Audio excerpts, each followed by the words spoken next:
I used to work as a driver for a private hospital, and the hospital I worked in had a haunted ambulance around which many legends revolved, called Number 12. Many ambulance men had stories about this car, but I did not give much importance to the supernatural things and stories of jinn and goblins that they always talked about until I had my own experience with ambulance number 12. My paramedic colleague and I were working the evening shift and covering a remote rural area. It was 3 o'clock in the morning, and it was complete darkness and complete silence around us, and we were all fast asleep. I was in the front seat in front of the wheel of the car, and my partner was sleeping in the other seat next to me.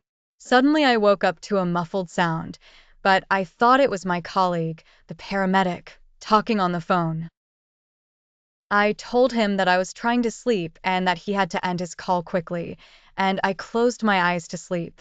Suddenly, I clearly heard a man's voice saying, "Oh my God, am I going to die?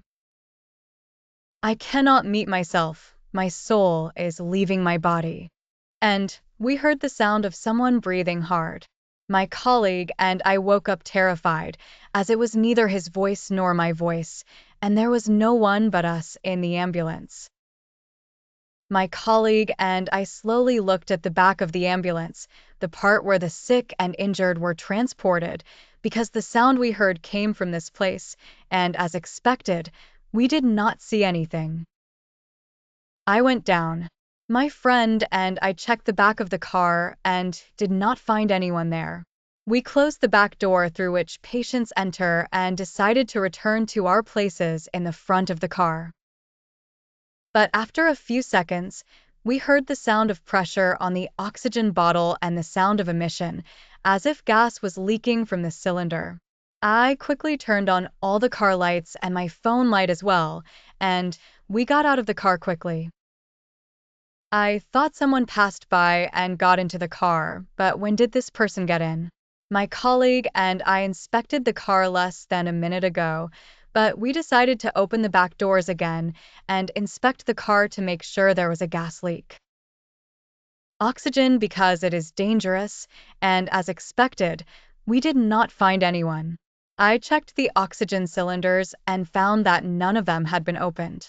We could not sleep again tonight. In the morning, I was sitting in one of the cafes and I told what happened to me to one of my friends. He said to me, "This is the Qur'an of one of the people who died in the ambulance." The Qur'an is a type of jinn that stays with a person throughout his life, but he does not die when the person dies. Sometimes the Qur'an jinn behaves strangely and teases me. People and their harm, especially if the owner died in a painful accident or died betrayed. Since the ambulance transports all cases, this is the closest explanation to what happened to me last night.